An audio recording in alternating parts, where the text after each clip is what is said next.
Introduction to Process Modeling. What exactly is a process model? If you're an engineering student, you've already dealt with all kinds of process models, and you probably never really thought of them as being models. But really, a process model is just a mathematical representation of a process. The laws of physics, if you can have a mathematical representation of them, can be process models. Same with thermodynamics, as well as the rate laws that you deal with in kinetics, heat transfer, mass transfer. Even material balances create a mathematical representation of a process, so they are process models. Now, a process model doesn't always have to be based on the principles of physics or the principles of science. Sometimes process models can be purely data driven and require very little knowledge of the actual process itself. A process model has several different types of variables, and I'll just give the very simplest breakdown of these variables. So the model can have inputs, so this is the data that you feed into a model that's used to predict some output. Models can also have parameters, so constants in the model that are the result of model fitting or are known values from some other source. So for example, the gravitational constant g in physics is a model parameter. It's something that you know that isn't going to change in your model. The process outputs are the data that the model produces as a function of the inputs and the parameters. So here's a very simple model, the equation of a line, y equals mx plus b. This is pretty common when you're doing data fitting. This would be a data-driven model typically. So in this particular model, the input is x. You're inputting some data, hoping to predict some output, which would be known as y. The model parameters, which are the fundamental constants in the model that shouldn't typically change, would be the slope m and the intercept b. So those are the model parameters. Process models can be categorized in a number of different ways. So the first type of category is empirical versus first principles models. A first principles or an engineering model uses the principles of science and engineering to rigorously describe a process. So this requires intimate knowledge of the process. It requires you to be an expert in heat transfer, or if it's a heat transfer model, or it requires you to be an expert in physics if it's a physics-based model. So this requires a lot of time commitment if you want to have a model that is validated and accurate. For example, if you wanted to come up with a first principles model of the way your car operates, that could take months or years, and you'd have to intimately know a lot of the different physical processes that are going on in the combustion of your car and in the drive shaft and in the axles and in the steering mechanism. So these types of models can become very complex or they can be very simple depending on the level of detail that you're trying to represent in your process. So you could have a model of a car that's just simply predicting the velocity based on the accelerational force that you put into the car. That could be a very simple model. So a good example of a rigorous first principles model would be a computational fluid dynamics or CFD model of a coal combustion process. This process is very, very complex and has a lot of different variables going on. The geometries inside of a coal boiler can be extremely complex, so it might take months or years and an extreme amount of computational power to solve for that coal combustion process. On the other end of the spectrum are empirical or data-driven process models. So they typically don't require knowledge of the actual process. So these types of models, they use observed data of the process inputs and outputs, and then you fit model parameters to that data.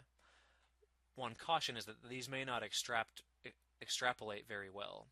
So they might not be a good representation if you have data in a particular range and then you're trying to use your model to predict an output where your input is no longer in that range. Well, your model doesn't have any information contained in it to represent the system outside of that range, so you'll probably get a bad result. So some examples of empirical models would just be a simple linear curve fit to observe data or a polynomial curve fit to observe data. A hybrid of these two types of models, first principles and empirical, are models known as semi-empirical. So a semi-empirical model uses some knowledge of the process physics coupled with unknown parameters that are fit to observe process data. So a good example here would be a heat exchanger model where we might use Newton's law of cooling to represent the process, where you have the heat transfer is equal to U, the heat transfer coefficient, times A, the total heat transfer surface area, times the log mean temperature difference. So in this particular process, let's say that you know very well in detail the geometry of your heat exchanger, so you could figure out what the heat exchanger surface area is.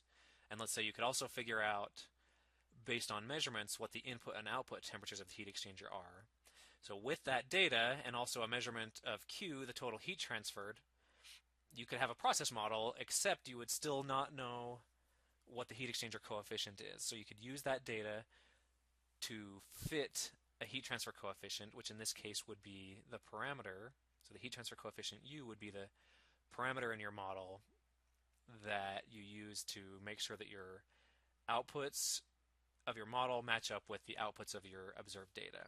So that would be a good example of a semi-empirical model.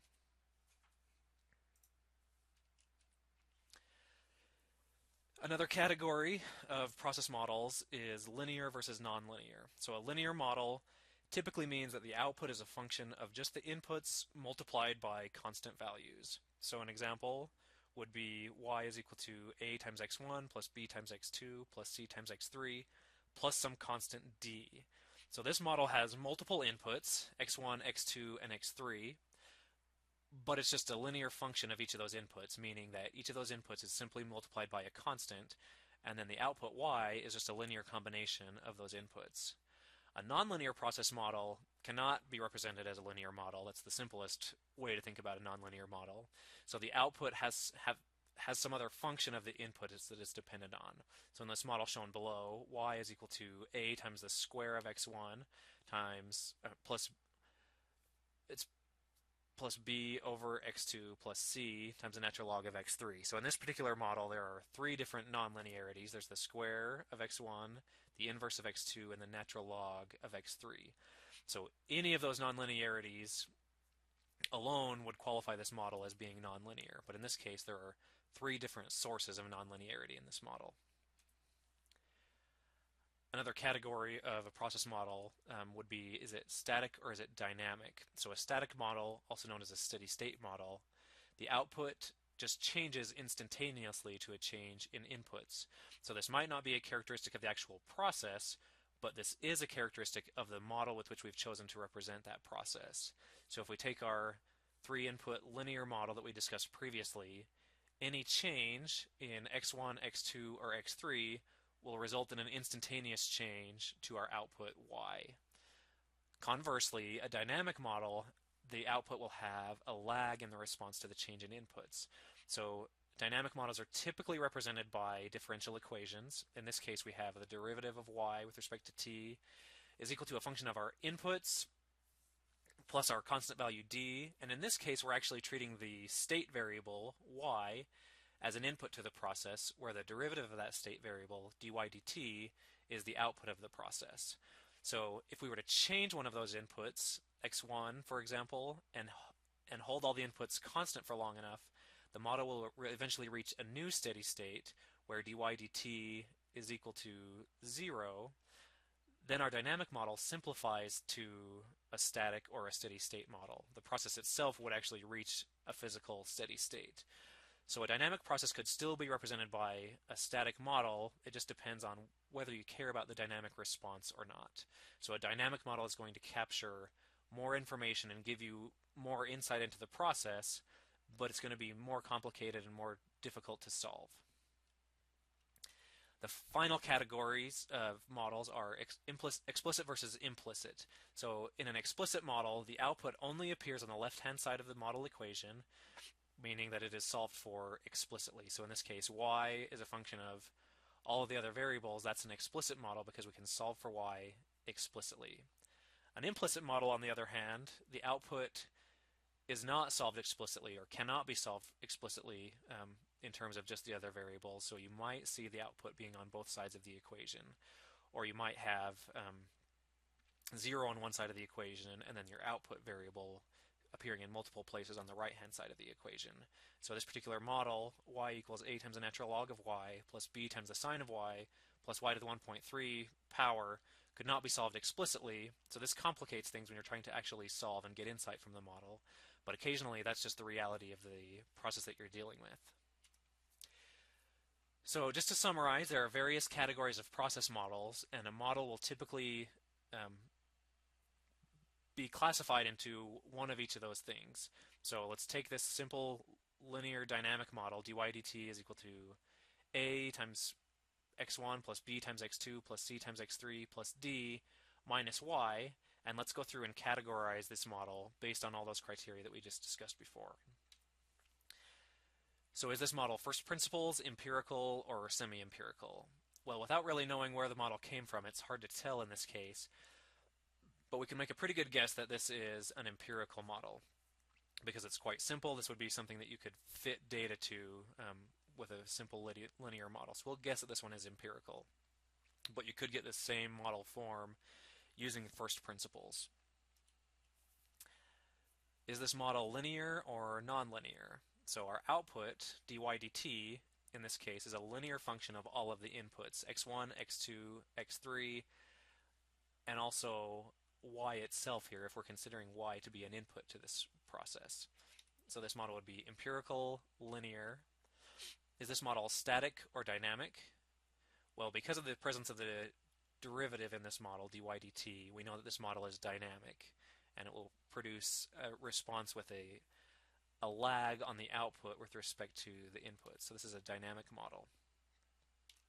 And finally, this is a little bit trickier one, but if we go with the categorization that our output is dy dt and y itself is an input, then this would be an explicit process model.